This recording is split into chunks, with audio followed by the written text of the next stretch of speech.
Ce programme vous est proposé par Castelbeer. Castelbeer, le goût de la réussite.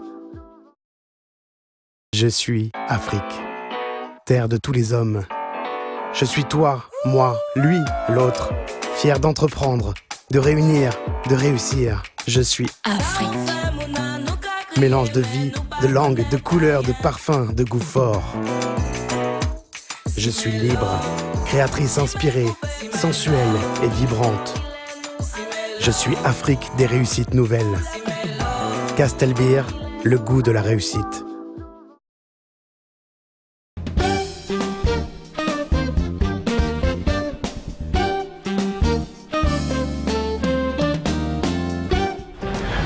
Dans un univers hautement concurrentiel, votre image et votre réputation ne sont plus des atouts. Ils font partie de votre identité professionnelle. Que vous soyez employeur, employé ou tout simplement en reconversion, maîtrisez votre personal branding, c'est vous démarquer, inspirer confiance et surtout créer des opportunités. Votre marque personnelle, c'est ce que disent les gens de vous lorsque vous n'êtes plus dans la pièce. C'est ce que dit Jeff Bezos. Ce soir donc, Carrière vous propose des conseils et astuces pour pouvoir maîtriser votre personal branding et en faire un atout majeur dans votre carrière professionnelle. C'est avec les conseils de notre coach en développement, Roland Kwemen, que nous retrouverons tout à l'heure dans la rubrique coaching. Mais avant, naturellement, nous vous proposons le parcours atypique et unique d'une icône de la musique camerounaise, mais aussi les rêves audacieux d'une entrepreneur camerounaise qui a fait des jeux de société son personal branding. Voici Carrière et voici le sommaire de Jocelyne Zoandeng.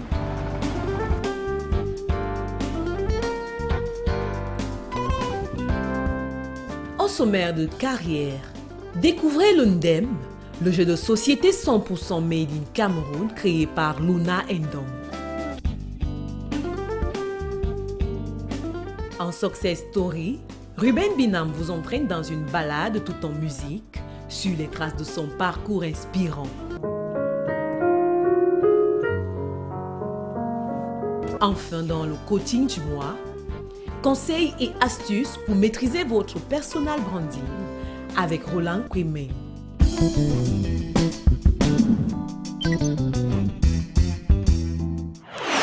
Bien plus qu'un simple divertissement, les jeux de société sont en fait un fabuleux outil de lien social, de créativité et même d'apprentissage. Que ce soit en famille, entre amis ou tout simplement dans le milieu professionnel, ils favorisent et créent des moments ludiques, uniques, qui permettent à la fois de se découvrir et de se réinventer. Des moments magiques dont Luna Ndong a fait son fonds de commerce à travers la création d'un jeu de société typiquement camerounais qui depuis 3 ans fait déjà son petit bonhomme de chemin sur le marché local. Le Ndem, vous connaissez? Découvrons-le ensemble dans la rubrique Entreprendre.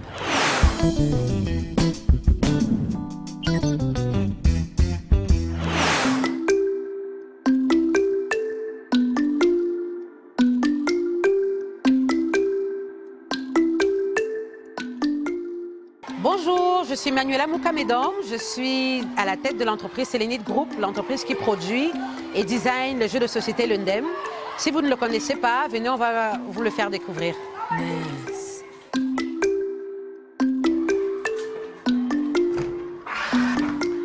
Alors, comme je vous disais, voici le Ndem, bienvenue dans le QG du Ndem.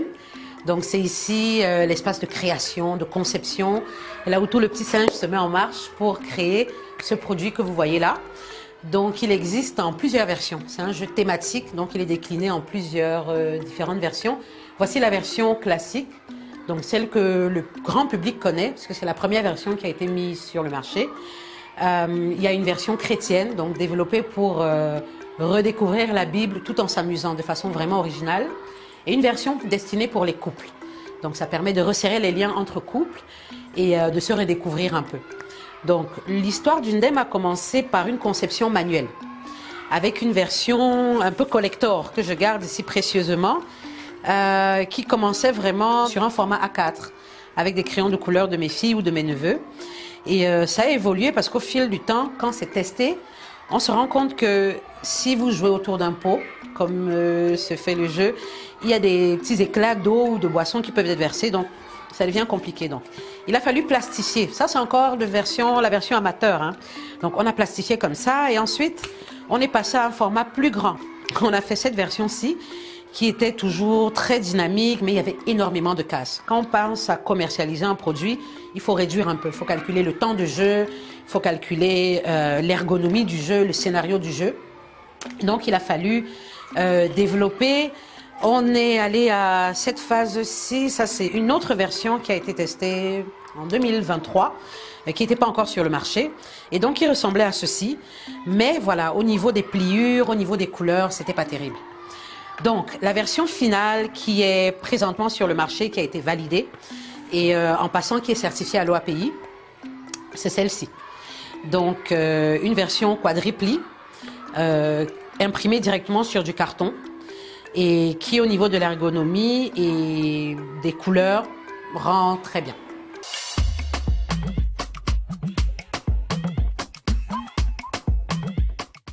Sélénite, c'est groupe.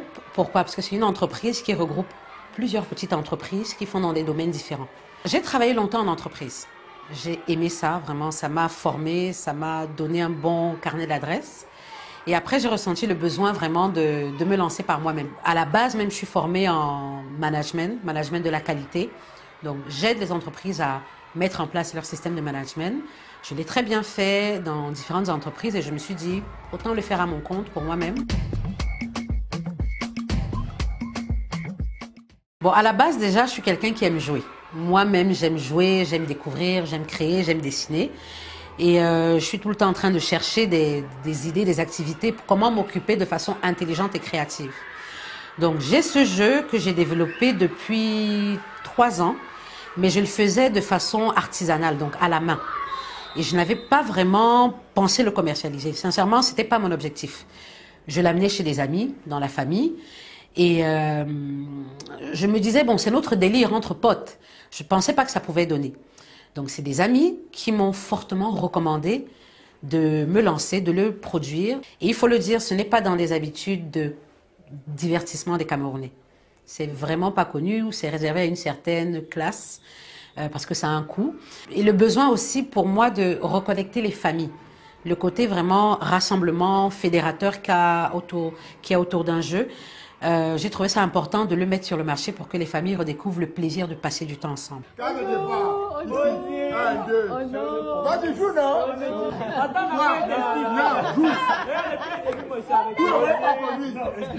Alors sur le marché, le produit a été très bien accueilli et vraiment j'étais agréablement surprise parce que voilà, quand on se lance, on ne sait pas si ça va marcher. Il faut dire qu'avant de me lancer, j'ai fait beaucoup de tests.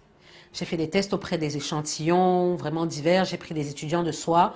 Je les invitais, venez, je paye à boire, vous testez un jeu, après vous me remplissez une fiche pour savoir au niveau des écritures, au niveau du scénario de jeu, comment est-ce que ça donne. Mais vraiment, j'ai pris des échantillons différents et auprès de différents âges pour voir comment c'était reçu. Et la première sortie, j'ai imprimé 500 pièces. Les 500 pièces sont parties comme des petits bouts de pain par le bouche à oreille. J'ai fait aucune publicité.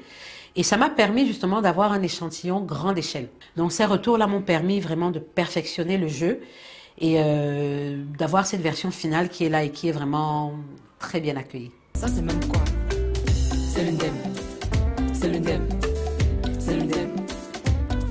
Le produit est créé depuis 2 ans, mais en attendant de le sortir, j'ai dû le certifier. Il faut passer par l'OAPI pour protéger la création. Pour moi, c'était important. C'est en avril de l'année dernière que j'ai reçu mon certificat de l'OAPI et donc que j'ai mis le produit sur le marché.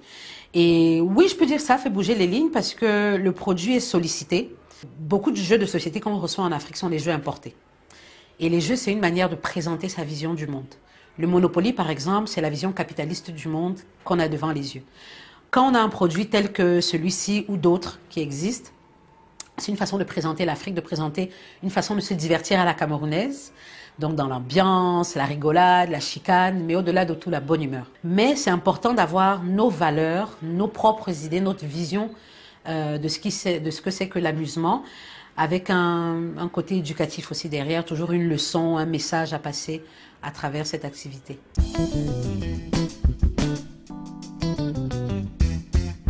Les relations avec la grande distribution, c'est très compliqué.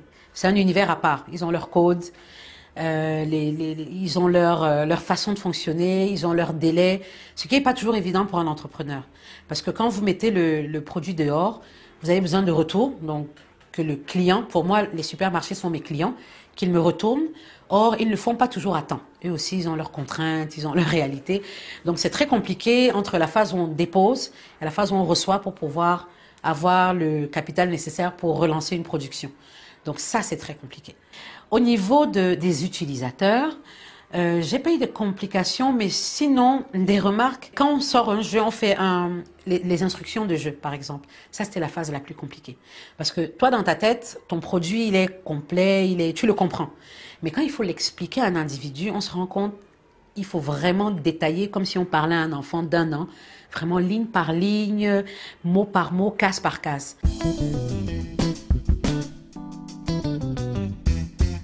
Bon, notre ambition déjà, c'est de saturer le Cameroun. C'est déjà bien parti. Le jeu est disponible en anglais aussi, donc pour le moment, on veut atteindre les zones anglophones, mais vraiment en profondeur. Le jeu est camerounais, mais il n'est pas jouable que par des Camerounais. C'est-à-dire le concept du jeu, il peut être joué à travers le monde. Les perspectives pour l'année prochaine déjà, c'est d'attaquer la sous-région. On a déjà des entrées au Gabon, bientôt pour le Congo-Brazza. La Côte d'Ivoire aussi, on va essayer d'aller tâter le terrain cette année. D'ici 3 ans, s'implanter vraiment à l'international. Quand on dit vraiment, c'est pas des petites commandes, mais vraiment être référencé dans les centres de jeux, dans les ludothèques et dans les médiathèques. On dit souvent il faut croire en ses rêves.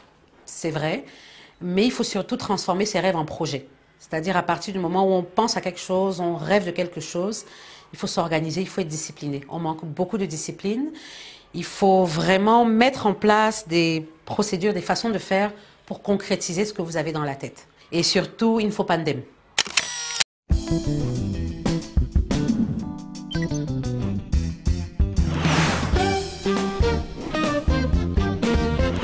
I am Africa, land of all mankind. I am you, me, him, them. Proud to create, to unite, to succeed. I am Africa.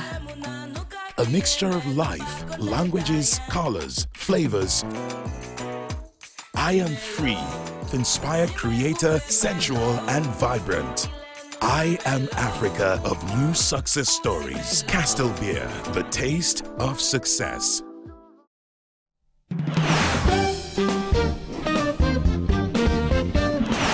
Je vous emmène à présent à la rencontre d'un artiste exceptionnel aux multiples facettes. Pianiste de génie, chef d'orchestre de talent, mais surtout entrepreneur culturel à succès, Ruben Binam a su tracer son chemin dans la musique camerounaise au point d'en devenir une figure de proue. L'enfant qui rêvait de devenir gardien de but comme Joseph-Antoine Bell est aujourd'hui un acteur majeur de la scène culturelle camerounaise. Ses rêves, ses aspirations, mais surtout son parcours atypique sont à retrouver dans cet entretien portrait inédit réalisé avec Patrick Amdem Towo et surtout Alain Gobert-Kwam au montage.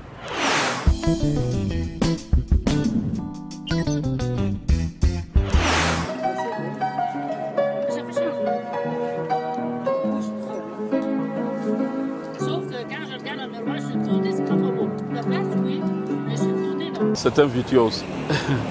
C'est un homme atypique. Nous autres, ils ne nous envoyaient pas à l'extérieur.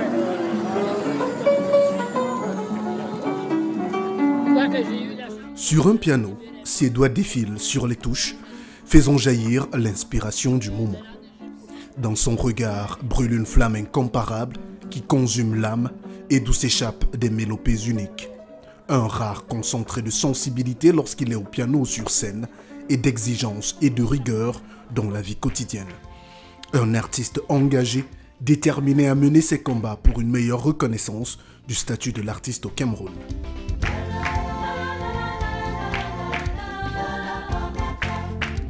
Difficile d'énumérer en un seul paragraphe tous les qualificatifs qui définissent Ruben Binam Bikoy. Vous pouvez l'applaudir parce que demain c'est eux. Voilà, on est là pour présenter le demain aussi.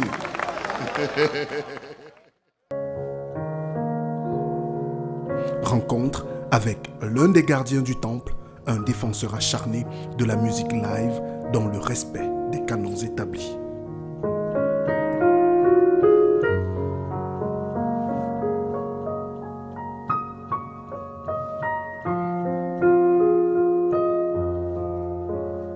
Au centre culturel Ubuntu de Yaoundé, en plein cœur du quartier Fouda, dans une salle un peu exiguë de la résidente attenante au centre, Ruben Binam fait danser ses doigts sur les touches de son piano. En cette journée où il nous a accordé un rendez-vous pour le tournage de sa success story après plusieurs reports, la mélodie douce et entraînante qui résonne dans cette petite salle isolée nous plonge instantanément dans son univers singulier. C'est un canal qui s'ouvre. Mais ce n'est pas automatique, il y a des jours où on n'a rien dedans. Mais là, heureusement, il se passe des choses. Et j'ai pu improviser, parce que ça vous appartient déjà. Ça n'existait pas avant l'émission, donc. Belle entrée en matière pour raconter et retracer le parcours de ce virtuose du piano, polyinstrumentiste, chef d'orchestre de talent et producteur à succès. De quoi augurer un moment de partage tout en musique et en douceur, où l'art et l'émotion se mêlent harmonieusement. Je ne joue pas beaucoup d'instruments. En réalité, je suis pianiste et je dérive beaucoup sur les instruments à clavier par contre. Je dérive sur l'orgue, je dérive sur les synthétiseurs, je dérive sur l'accordéon que je suis en train d'apprendre. Mais pour le reste, je ne me suis pas tellement engagé. Mais je comprends le principe en tant que chef d'orchestre de ces autres instruments que je coordonne sans problème.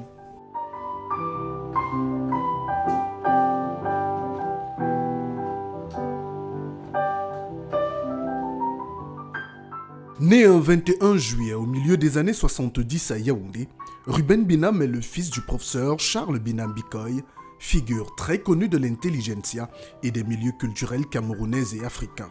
Son enfance, un lien indéfectible avec l'art et la musique. Je n'ai pas choisi la musique. Je raconte souvent cette rencontre comme l'histoire de Jonas dans la Bible. Ce type-là, il ne voulait pas aller à Ninive et puis il a échappé par tous les subterfuges et puis finalement il s'est retrouvé dans le ventre de cette baleine-là et puis finalement il s'est retrouvé à Ninive à faire ce qu'il avait à faire là-bas. Je crois que c'est un peu mon histoire avec la musique parce que d'abord j'arrive dans une famille où personne ne choisit son père. Mon père, il vient de fonder le YUM, quoi. Le Yaoundé University Music, avec ses copains, ils ont mis ça en place autour des années 72. Moi, j'arrive quelques temps après, mais il est à fond dans l'art, la musique, l'écriture. Qu'est-ce que j'ai fait, moi, pour arriver là-dedans? Et puis, finalement, je trouve mon chemin autour de 6, 7 ans, 8 ans, plutôt dans le dessin, et c'est ça que j'aime faire.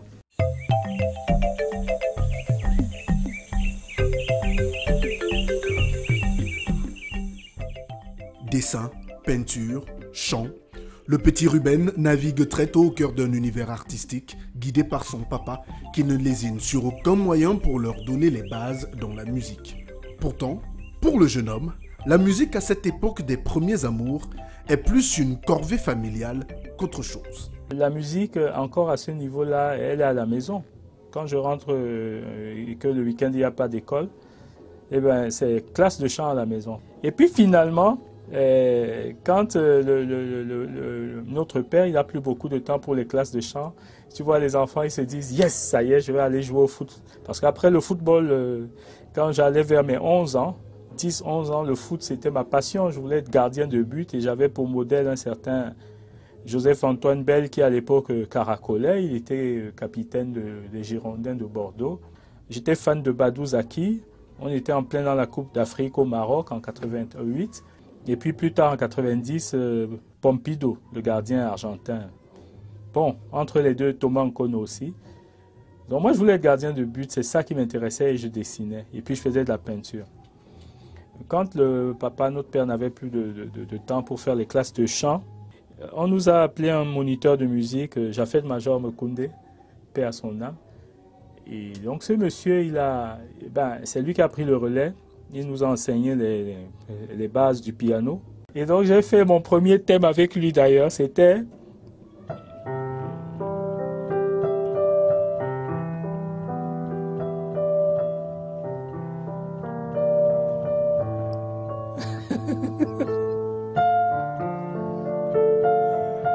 Bon, si je la joue aujourd'hui, je ne la jouerai pas comme ça. Hein. Je vais vous la jouer aujourd'hui.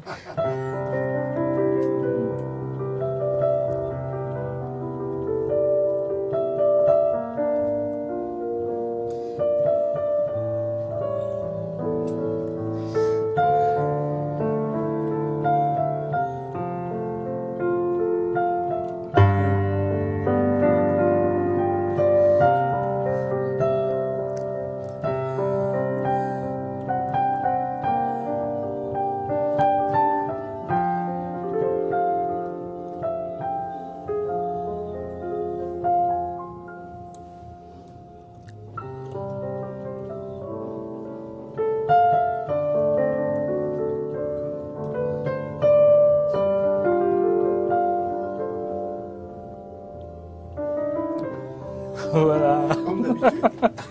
J'en profite pour lui dire merci, parce qu'il m'a mis les doigts sur le clavier. Et mon père, lui, par contre, il m'a fait entendre les notes.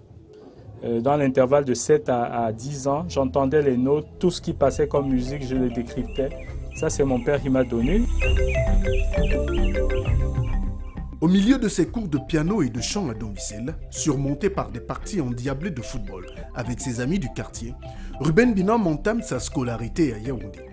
Le primaire passé avec brio, il se retrouve au collège de la retraite et là encore, la musique va le rattraper. Au collège, au même moment, vous avez le principal du collège de la retraite, Feu Bellinga Clément Mathieu, qui décide que lui doit créer un orchestre. Quand il fait la tournée des classes, mes camarades me dénoncent parce qu'il arrive dans notre classe et alors qu'il y a des notions de musique ici, moi je fais le mort, toute la classe me pointe du doigt comme ça.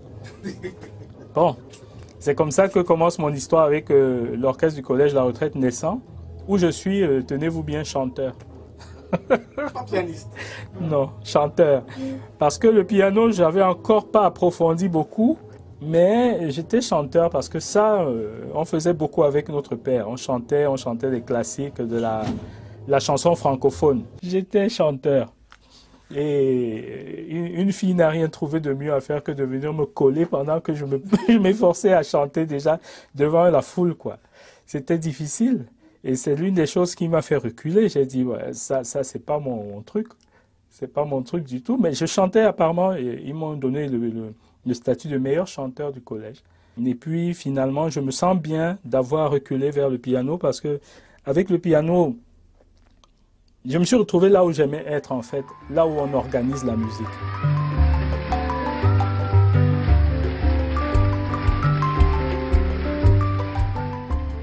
Pendant 2 ans, Ruben dirige l'orchestre du collège de la retraite et apprend sur le tas les bases de ce qui sera plus tard son métier de tous les jours.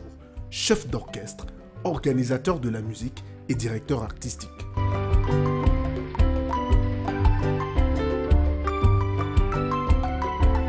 Plus tard, à l'Université catholique d'Afrique centrale, qu'il intègre en 1994, il imite son père qui, une vingtaine d'années plus tôt, avait créé le Yaoundé University Music Band. Ruben met sur pied la Cato Music Band. Tous les week-ends, je faisais de la musique. À votre avis, c'est moi qui dois me plaindre d'avoir... Donc je pense qu'au fond de lui, il savait qu'il aurait un musicien. Hein. Vous savez, les aînés, ils sentent des choses que nous, on ne sait pas. Pourquoi il insistait autant en fait? Puisqu'aucun de mes frères et sœurs finalement n'a fait de la musique, c'est moi qui en fais. Donc ça veut dire qu'il plantait une graine. Je crois que je ne suis pas en contradiction avec les attentes de mes parents, parce que paradoxe et paradoxe, l'instrument sur lequel j'ai appris à jouer, c'est ma mère qui l'a fait venir.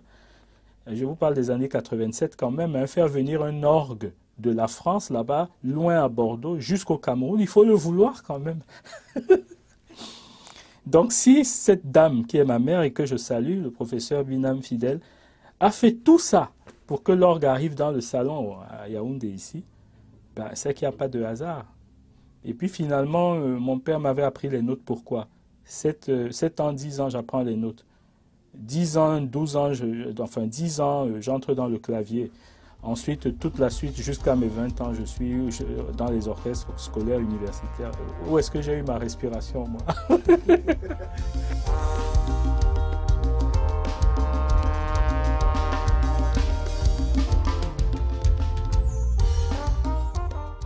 Direction le cœur du centre culturel Ubuntu. Occasion idoine pour évoquer la carrière professionnelle de Ruben Binam, une carrière qui débute au milieu des années 90. Sur la base du noyau de la Kato Music Band, va naître à Yaoundé le Makaz. Les choses se font de manière spontanée et naturelle parce que je suis à l'université, je prépare mes partiels. Lorsque Roger Minka, qui était déjà avec moi dans l'orchestre universitaire, il me donnait un coup de main sur cette activité-là. Lorsqu'il vient me chercher, je suis en plein stage bloqué. Et il vient me dire, écoute, j'ai besoin de toi. Mais c'est hors les murs de l'université catholique en Colbison. Il fallait aller en Colmessing, chez Blik Bassi. Et là-bas, préparer un événement qui, je mets les doigts comme ça, vous comprendrez pourquoi, qui devait avoir lieu le 18 mai 1996. En fait, il avait un groupe, en dehors de ce qu'on faisait à l'université, il avait un groupe de copains au quartier, avec lesquels il faisait des petites choses là pour... Bon. Et puis finalement, ce groupe aurait eu un engagement pour le 18 mai. Et comme c'est sérieux, ça va se passer au centre-ville. Bon, il venait me chercher pour donner un peu plus de corps à ça. Et puis finalement, je m'engage dans cette histoire-là. Bon, je dis, OK, j'ai 2 semaines encore. Je vais voir comment je peux faire les deux, préparer mes partiels et en même temps leur donner un coup de main. J'arrive là-bas, je découvre des jeunes gens qui jouent, mais bon, qui ne savent pas que c'est important, que ce qu'ils font est intéressant, quoi. Je dis ça comme ça, c'était mes congénères. Je découvre notamment Blik Bassi parce qu'on est dans la cour de la maison familiale chez lui. Nelly Atangane et puis d'autres qui n'ont pas fait partie forcément de l'aventure finale. Mais... Et puis j'ai une émotion quand on joue ensemble. Et puis on revient encore. Finalement, l'histoire du 18 mai, là, ça n'a jamais eu lieu. Mais je crois que finalement, le destin a créé ce prétexte pour que je voie ces gens, que je ressente quelque chose. Et puis on est arrivé ici le 18 mai, ici. Et dans l'intérieur, derrière ces murs, là, on a créé formellement le groupe Makaz.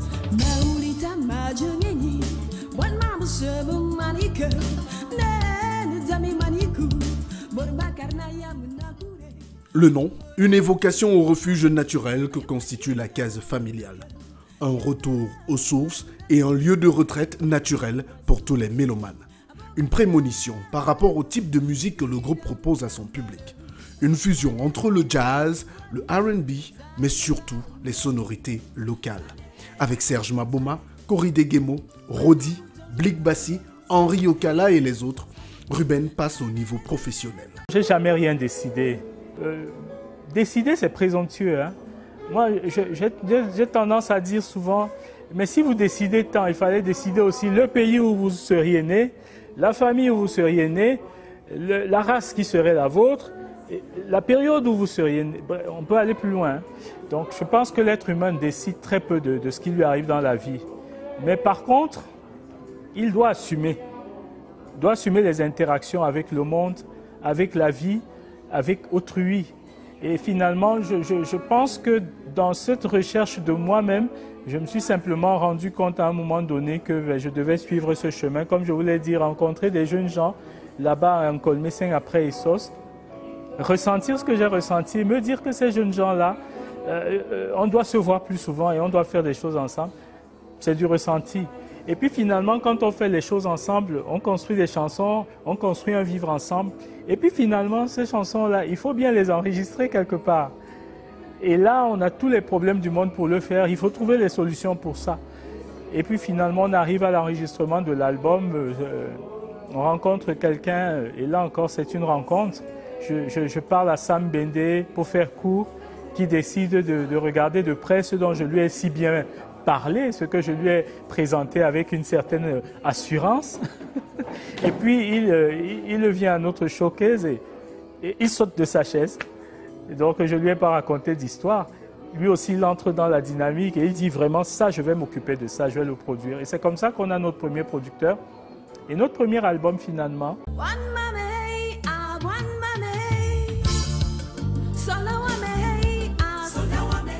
Le premier album, produit par Sam Bende, est un succès total. Le titre Etam tourne en boucle dans toutes les stations radio et télé du pays et du continent. Il vaut d'ailleurs au groupe le prix de révélation de l'année 1999 au Cameroun. Prix découverte RFI en 2001 et meilleur groupe espoir d'Afrique au Kora Awards en 2003, entre autres distinctions. Makaz devient rapidement une référence sur le continent et se forge une solide réputation. Une réputation qui parvient aux oreilles du Papi Groove, la légende Manu Dibango. On est au Baiser Salé dans les cheminements de Makaz qui devient un groupe international en 2001. Après le prix RFI en 2001, nous sommes en 2002 sur Paris pour nos interactions internationales. Il faut enregistrer le deuxième album. Je m'occupe de la production exécutive. Donc on est obligé de le faire à Paris parce que c'était le choix de nos bailleurs de fonds. Et puis c'était aussi notre choix parce qu'il fallait repartir sur une expérience différente de celle qu'on avait déjà au pluriel au Cameroun. Et donc entre les deux, entre le studio et les interactions professionnelles, eh bien, il y a le Baiser Salé, ce jazz club-là qui nous a adoptés à Paris. Et donc nous avons un premier showcase au Baiser Salé. Et puis on finit de faire le son et on entre dans nos loges. Et pendant qu'on est en train de se préparer dans les loges, la concentration et tout, on entend ce rire-là. Ce rire que le monde entier connaît. Et il est en train d'accéder à nos loges. Et on se retrouve nez à nez avec le géant Manu Dibango. Et là, on est choqués. Et il est venu nous saluer et nous féliciter parce que, et je cite ses propos, très peu de jeunes artistes musiciens du Cameroun auraient eu le courage de venir dans un jazz club à Paris pour commencer, quoi. Je n'oublierai jamais. Et le fait qu'il soit venu là, je ne savais pas qu'il y avait une perspective avec lui. Nous, on s'est dit, ah, il est venu. Et ensuite, il nous a écoutés pendant quelques temps. Il était heureux, il était dans le public. Je vous laisse imaginer ce que c'est que d'être assis en 2002 à Paris, dans un jazz club pour la première fois, et d'avoir Manu Dibango dans le public. Après cet épisode français, nous, on ne savait pas qu'il y aurait une suite au Cameroun. Et voilà que Manu Dibango débarque en 2003 au Cameroun. Et il est invité dans le cadre de l'ouverture d'un lieu qui s'appelait à l'époque la Pêche Music Hall. Et il décide qu'il va faire cette ouverture avec nous. Et c'est comme ça que va commencer la vraie aventure entre Manu et Makaz.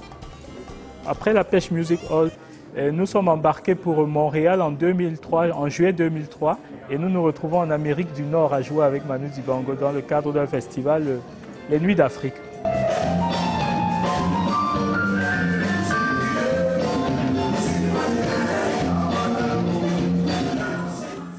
Trois albums, Etam, Doulou, Fly Away. Une tournée mémorable de près de 150 concerts à travers le monde entre 2003 et 2004. Makaz propulse ses membres à un niveau rarement atteint par un groupe camerounais au début du 21e siècle. Pourtant, après 15 ans à diriger la structure Makaz, Ruben ressent naturellement le besoin de passer à autre chose. Makaz a été une locomotive pour beaucoup de personnes. Pour ceux qui étaient dans le groupe et pour ceux qui étaient en interaction avec ce groupe-là, je pense qu'ils ont eu énormément à apprendre de cette expérience. Moi, j'ai appris énormément de cette expérience. De toutes les manières, c'est le véhicule qui m'a amené dans la vie professionnelle. Ensuite, à un moment donné, j'ai évidemment 15 ans à être responsable d'un projet artistique. C'est beaucoup trop, je trouve. C'est beaucoup trop. Parce que la plupart des projets artistiques dont nous parlons dans le monde qui ont eu du succès, c'est pas 15 ans, c'est 5 ans, c'est 3 ans. Bon, après, il y en a qui, comme Kassav, le groupe Kassav dépasse les décennies, mais ça c'est exceptionnel, c'est pas la norme. Et donc je me suis occupé de Makaz 15 ans. Donc en 2011, moi, j'ai envie d'arrêter, pas pour casser quelque chose, pas parce que je suis en colère, non, mais parce qu'entre-temps, j'ai développé une plateforme beaucoup plus importante qui est censée aider Makaz d'une autre manière. Et je suis à l'étroit à l'intérieur de la cellule de départ. Par contre, en développant cette plateforme que vous voyez aujourd'hui, on peut aider un projet et d'autres encore. Donc la question, c'était d'aller plus loin que le noyau de départ. Et puis cette phrase encore, et si le grain ne meurt? et encore, d'être devenu promoteur, entrepreneur culturel dans un pays qui a besoin qu'on voit plus loin que son petit ego d'artiste, je n'avais pas le choix, je devais sortir de l'œuf. Et il fallait, en sortant de l'œuf, arriver à des étapes, comme je le disais, de structuration et de contribution au niveau social et même stratégique.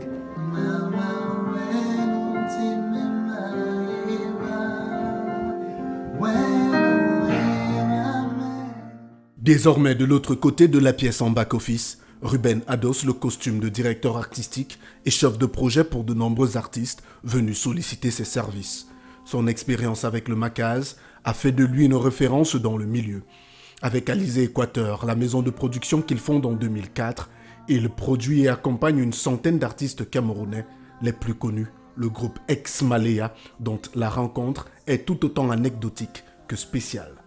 Je m'en vais aux répétitions chez Macaz.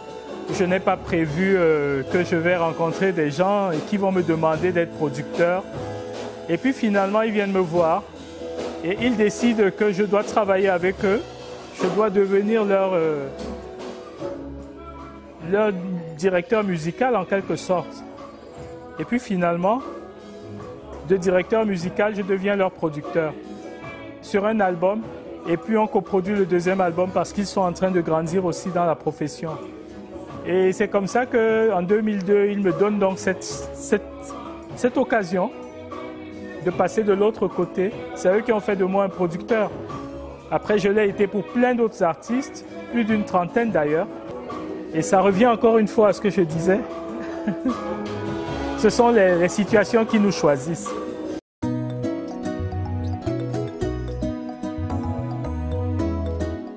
Les albums Exil et Ex Malea qu'il produit pour le groupe propulsent Roger Auguste et Aïs au sommet des charts et en fait des stars continentales et planétaires.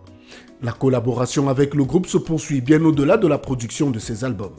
En 2014, Ruben Binam est aux côtés du groupe lors de leur concert inédit à l'Olympia Bruno Cocatrix de Paris en France. Vous savez, quand on est producteur, c'est pas toujours la joie, hein. Il y a beaucoup d'ingratitude, ça c'est connu. Beaucoup d'artistes qui passent par vos mains et qui ne sont pas reconnaissants, qui ne savent pas dire merci. Parce que pour être producteur, il faut aimer les gens. On ne s'enrichit pas en étant producteur de musique. Je sais de quoi je parle. Pour être producteur de musique, il faut vraiment avoir envie d'aider les autres. Et parfois, on y met tout ce qu'on a. Et donc, merci à Ex Malea parce qu'ils m'ont rendu fier. Et ils m'ont rendu cette reconnaissance-là. Ils n'ont jamais manqué de donner de la force à ce que nous avons fait ensemble et surtout de la reconnaissance vis-à-vis de cette interaction. Donc ça me rend plein de gratitude et de joie. Je leur souhaite le meilleur malgré les différentes difficultés qu'ils ont pu connaître, que je sais qu'ils vont surmonter. Je leur souhaite le meilleur, quel qu'il soit, qui qu'il soit d'ailleurs. Pour moi, il n'y a qu'un Ex Malea.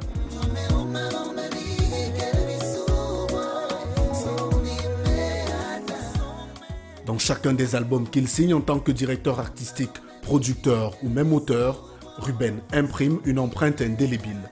Il met un point d'honneur à promouvoir les valeurs universelles de la musique et surtout une authenticité à respecter. Ça fait partie d'un principe de vie parce que aujourd'hui, l'idée, c'est pas moi que je sois la star. L'idée, c'est qu'on puisse contribuer à mettre en selle des artistes qui vont faire la fierté du patrimoine musical et culturel africain au niveau mondial. Donc, je suis de ceux qui disent aujourd'hui les enjeux sont tels que l'Afrique doit s'affirmer au niveau mondial, loin de l'esbrouf. Parce que ce qui m'écoeure aujourd'hui, c'est que la musique africaine, et j'assume ce que je dis, ça va plaire, ça va pas plaire, c'est pas la question, j'assume ce que je dis. La musique africaine aujourd'hui, elle est basée sur l'esbrouf.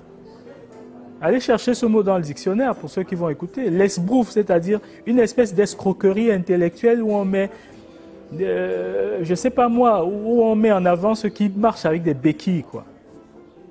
L'esbrouf. Alors moi, je travaille pour que demain, après-demain, Manu Dibango, Francis Bébé, qui n'ont pas été du tout dans la tricherie, mais qui ont été de vrais artistes, de vrais musiciens au sens où on l'entend, c'est-à-dire ils sont capables de se tenir sur scène sans un ordinateur, suivez mon regard, sans un ordinateur et de faire de la musique.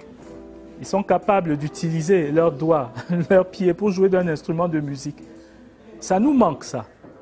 Et donc aujourd'hui, notamment dans le cadre de ce centre culturel Ubuntu, c'est le travail que nous faisons H24.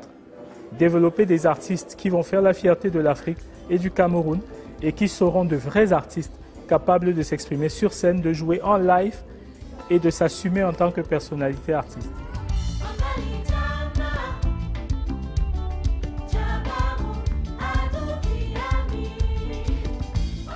Une identité qu'il préserve et transmet aux membres du collectif Kemit 7 qu'il a formé et avec qui il écume désormais les scènes du pays et du continent. Le Kemit 7 collectif est encore une cellule de départ. C'est l'équipe avec laquelle je travaille tous les jours pour mettre en forme cette dynamique-là. Donc je les salue aussi parce que ce sont des jeunes gens, des jeunes filles qui ont pris le pari de suivre ce chemin-là. C'est difficile de travailler, hein. Je ne suis pas tendre tous les jours, désolé. Et eux, ils ont accepté de travailler avec une personne comme moi qui est assez dur dans le travail. Et ils sont là pour la plupart depuis 10 ans. Pour les plus récents depuis 5, 6, 7 ans. Et ils tiennent, ils s'affirment, ils se construisent dans le cadre d'un projet, ils se construisent individuellement et ils s'affirment aussi dans l'univers culturel et musical du Cameroun et de l'Afrique, je crois. Donc le Kemit 7 collectif, c'est effectivement, c'est une idée de ce que je suis en train de défendre pour la perspective de la musique africaine moderne.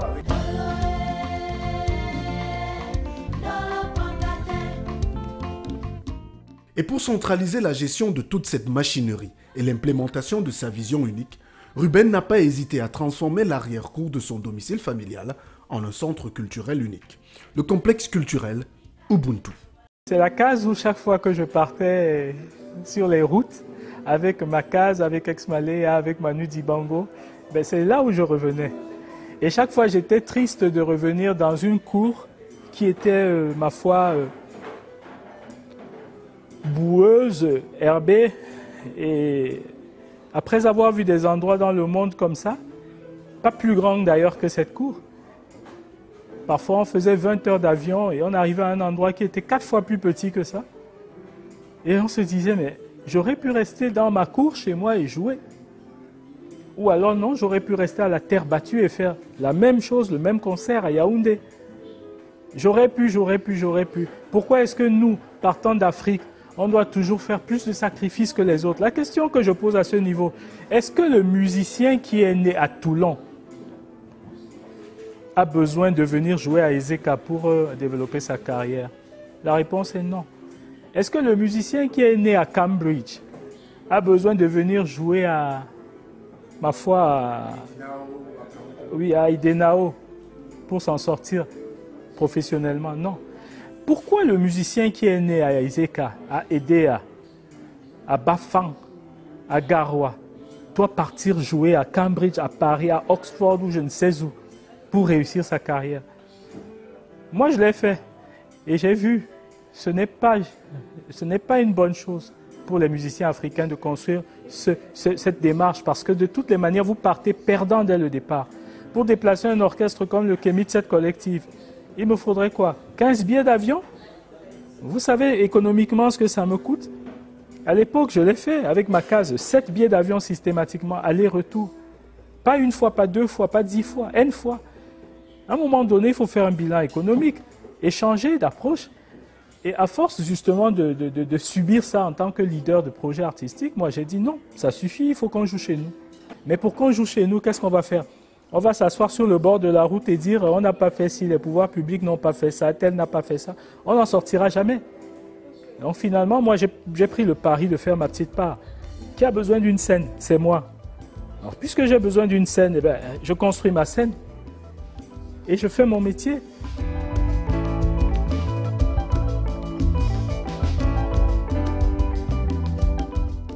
Loin d'un simple espace de concert et de spectacle, Ubuntu, sous l'impulsion et la vision de son promoteur, se développe au fil des ans et propose au public un espace récréatif, créatif et de transmission des savoirs artistiques.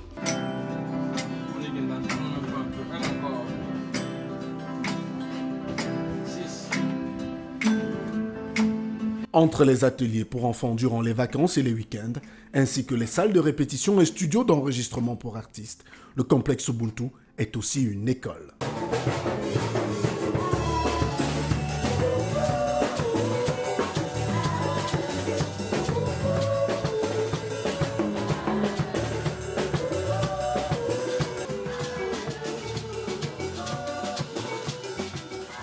Exigeant et intransigeant sur la qualité du travail, Ruben suit à la loupe le boulot de ses collaborateurs et apprenants, n'hésitant pas à mettre la patte dans le cambouis si nécessaire. Entre deux séquences de notre tournage, il est sollicité pour donner son avis sur les répétitions de ses musiciens en pleine préparation d'un spectacle. Qui fait le chœur spécifiquement? Vous êtes 3 au chœur.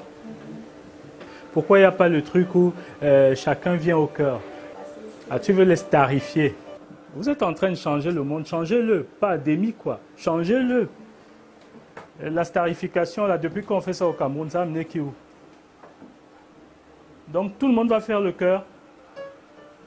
Celui qui a un tour de chant, il descend, il se change et puis il revient transformé. Là, il vient en mode star. C'est ce que vous allez faire ce jour-là. D'accord? Changez votre monde. Ne faites pas comme ça s'est déjà fait, ça n'a pas fonctionné. Si ça n'a pas fonctionné, ça veut dire qu'on peut faire autrement et essayer. On voit un peu si ça ne nous amène pas quelque part.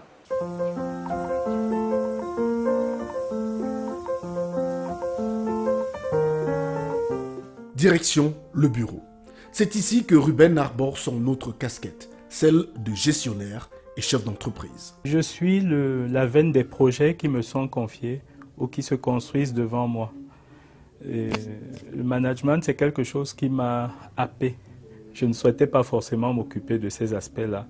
Et puis finalement, il fallait faire les choses, trouver des solutions au fur et à mesure que les projets se mettaient en place. Et en fonction de la recherche des solutions, il a fallu se structurer. Et aujourd'hui, on arrive à ça.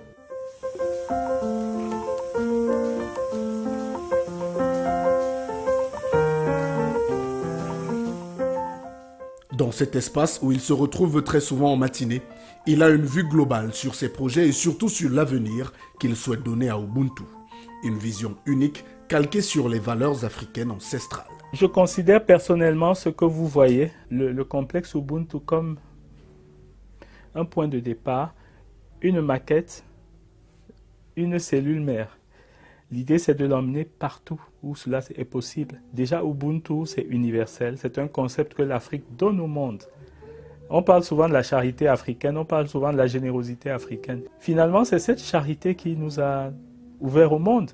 Malheureusement, pour les conséquences que l'on sait. Si nous n'avions pas voulu que les gens viennent sur nos côtes, ils ne seraient pas venus. Donc, c'est Ubuntu qui a fait que ces bateaux accostent chez nous. On les a pris comme nous, on sait prendre les gens. Et eux, ils sont venus avec des fers et avec de la poudre à canon pour nous enchaîner et nous déporter. Mais ceux qui s'arrêtent à cette image, à mon humble avis, se trompent. Parce qu'il faut regarder au-delà de cette image. Le fait qu'ils nous aient déportés fait que nous soyons dans les 4 coins du monde aujourd'hui. Après les larmes, peut-être le réconfort. D'un autre côté, si nous n'avions pas voulu, après avoir vécu cela quelques siècles plus tôt, les recevoir une nouvelle fois encore avec leur Bible et leur évangélisation, ils ne seraient pas entrés chez nous.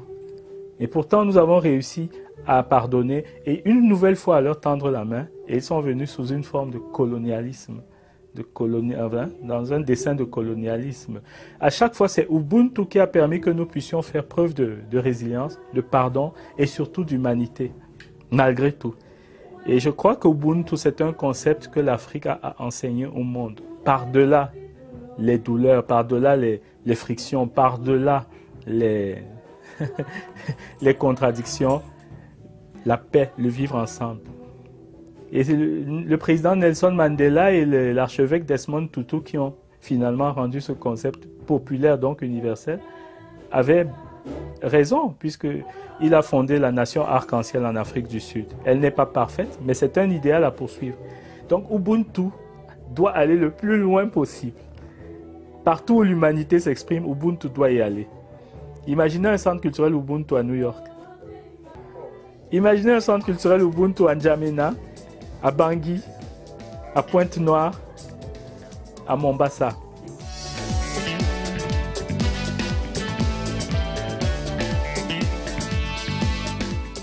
En attendant d'aller conquérir le monde avec sa vision, Ruben Binam Bikoy n'oublie pas le plus urgent.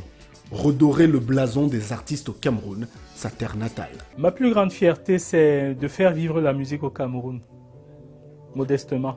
Je regrette le mépris qu'on a pour les artistes au Cameroun. Pourtant, ce pays n'a que les artistes. Que ce soit dans le domaine du football, du basketball, de la boxe, qu'est-ce que je vais citer comme sport, du volleyball, j'en oublie, du judo. Que ce soit dans le domaine de la musique, du théâtre, de la littérature, nous n'avons que des arts. Parce que tout ça, ce sont des arts, des formes d'expression artistique finalement. Comment est-ce qu'on peut comprendre qu'un pays qui a tout à gagner avec les artistes, au sens large du terme, méprise tout ce qui est savoir et art? À mon humble avis, la question est d'abord structurelle. Si vous étiez enseignant et que vous n'aviez pas une école pour transmettre les savoirs, vous ne vaudriez rien. Pour être un bon enseignant, il faut avoir une salle de classe avec un tableau de la craie. Pour être un bon chauffeur, il faut avoir un véhicule. Et je pense que le jour où les artistes au Cameroun auront l'infrastructure pour exercer ce métier, je parle de la formation, je parle de la production, je parle de la diffusion et de la valorisation sur les scènes et dans les espaces. Et je parle enfin des médias acquis à leur cause. C'est-à-dire des personnes qui comprennent la valeur de ce travail et qui sont en interaction positive avec ces gens-là qui créent et qui produisent des œuvres, des biens culturels. Vous verrez que la donne va changer. Nous n'inventons rien, nous devons nous arrimer à un monde qui a déjà montré un certain nombre de solutions par ailleurs.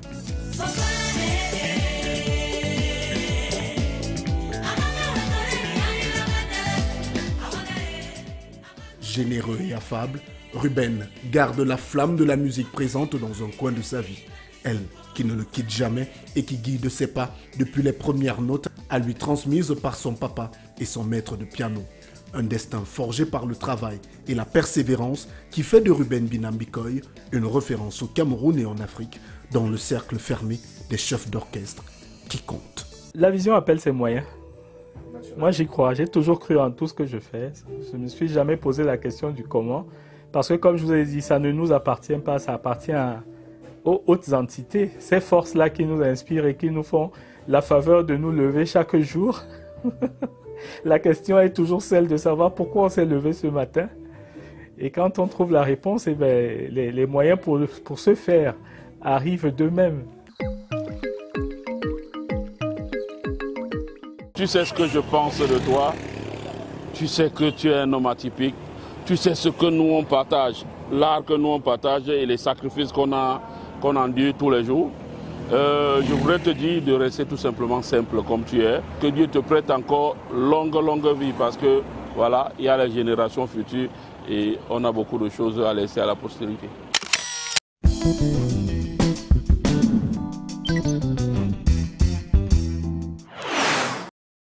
Toujours avec notre invité en Success Story avec qui nous achevons à présent ce cheminement autour de sa trajectoire unique, Ruben Binam, qui est pianiste, chef d'orchestre et promoteur culturel. Ruben, après 35 ans de carrière dans la musique camerounaise, quel est le conseil que tu peux donner à la jeunesse qui te regarde ce soir? Le conseil que je pourrais me permettre de donner aux plus jeunes, c'est d'être résilient. Se souvenir que la vie nous a choisis et qu'aucun de nous n'a choisi de vivre. Se souvenir qu'aucun de nous ne peut avoir la prétention d'ouvrir son propre chemin pour avancer. Se souvenir quand même qu'au-dessus de nous, il y a des forces qui favorisent et qui, à un moment donné, quand elles ne favorisent pas, souhaitent qu'on apprenne un peu plus avant d'avancer. Parce que j'entends souvent cette phrase « tu dors, ta vie dort ». Une phrase qui nous amène à faire beaucoup de bêtises, à faire beaucoup de mauvais choix parce qu'on pense que tout part de notre petite personne. Donc simplement leur dire, ayez confiance en la vie, parce qu'in fine, c'est elle qui décide. Et il faut être une bonne personne, parce que si vous êtes une bonne personne, aucun chemin ne sera fermé pour vous. Ça, c'est très important. Secret. That's the secret. Merci beaucoup Ruben de nous avoir permis de refaire ce parcours unique avec toi. Merci, merci à toutes les. Qu'est-ce qu'on peut te souhaiter? Longue vie, bonne santé pour que je puisse travailler encore. Ça, c'est très important. Merci beaucoup, Ruben. Merci à vous. Merci à toute l'équipe de Carrière.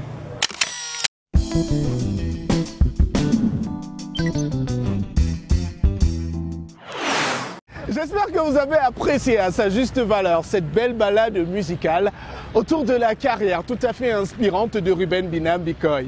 Il est temps à présent d'aller retrouver notre coach en développement personnel pour développer et surtout comprendre ce que je vous annonçais en début d'émission. Le thème de ce soir, le personal branding, c'est le coaching de carrière.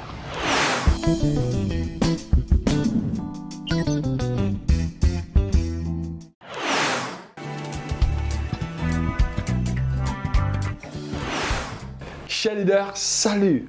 Je suis Roland Kwemen, coach et formateur en leadership, fondateur du cabinet Go Ahead Africa Limited.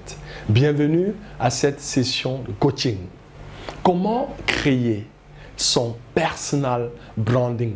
Le marketing personnel ou le personal branding ou alors le marketing de soi-même, c'est le fait de manager les compétences d'une personne, ses valeurs et sa valeur ajoutée pour son entourage, son public professionnel, son positionnement, son image, comme on market un service. On ne peut pas parler de personal branding sans parler d'identité. L'identité, c'est le caractère permanent et fondamental de quelqu'un, d'un groupe, qui fait son individualité, sa singularité.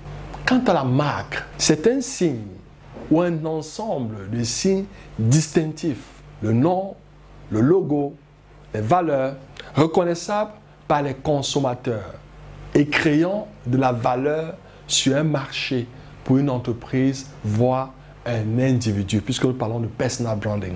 Chers leaders, selon vous, quels sont les 3 adjectifs qui vous qualifient le mieux? À la suite de cette question, nous allons à présent dérouler les 10 étapes pour créer son personal branding. En un, il faut définir sa marque. Et nous connaissons le principe. Une marque, c'est essentiellement une promesse. C'est quoi votre marque? En deux, il faut avoir une spécialité. Vous êtes expert en quoi? En 3, écrire sa biographie. Pourquoi écrire sa biographie? Il est important de pouvoir donner la possibilité aux autres de parler de vous, mais en vos propres termes. En 4, pourquoi pas créer un blog ou un site web. En 5, utiliser les réseaux sociaux professionnels. En 6, développer ses compétences en communication. D'ailleurs, ça fait l'objet d'une des sessions de coaching. En 7, s'impliquer sur les réseaux sociaux en étant actif et non passif. Et en 8, développer davantage son réseau relationnel. En quoi faisant? En étant au service des autres, en étant aussi très actif dans les activités de bénévolat. En 9, savoir dire non, mais savoir quand le dire et comment le dire, car ça va permettre de pouvoir définir le plus rapidement qui vous êtes en termes de structuration de votre personnalité. Et en 10, être compétent et vivre de ses valeurs. Voilà, chers leaders, les 10 astuces qui peuvent permettre de véritablement développer son personal branding. Mais tout l'enjeu du personal branding est de booster la visibilité, la notoriété, mais surtout votre réputation. Chers leaders, nous sommes arrivés au thème de notre session sur le personal branding. Je voudrais à présent partager avec vous ce proverbe africain. Il faut changer le pas de danse quand on change de cadence. À titre de rappel, les leaders d'impact sont des apprenants. S'ils cessent d'apprendre, ils cessent de performer. Pas de performance, pas de progrès. Madame, Messieurs, c'est ici que s'achève cette édition de Carrière dont les plateaux ont été déroulés ici au rond-point Mec dans l'arrondissement de Yaoundé 7e. Un merci particulier à toute notre équipe technique pilotée par Alain Gobert-Kwam, mais également à tous les acteurs qui ont apporté une pierre à l'édifice pour la réussite de cette édition, que ce soit Ruben Binambikoy, Luna Ndong ou encore le coach Roland Kwemen. Carrière revient dans un mois avec le même plaisir pour d'autres aventures à la découverte de personnalités inspirantes dont le parcours peut vous servir de modèle pour votre réussite professionnelle. Bonsoir. Ce programme vous a été offert par Castel Beer. Castel Beer, le goût de la réussite. Je suis Afrique, terre de tous les hommes. Je suis toi, moi, lui, l'autre, fier d'entreprendre, de réunir, de réussir. Je suis Afrique. Mélange de vie, de langue, de couleurs, de parfums, de goût fort. Je suis libre, créatrice inspirée, sensuelle et vibrante. Je suis Afrique des réussites nouvelles. Castel Beer, le goût de la réussite.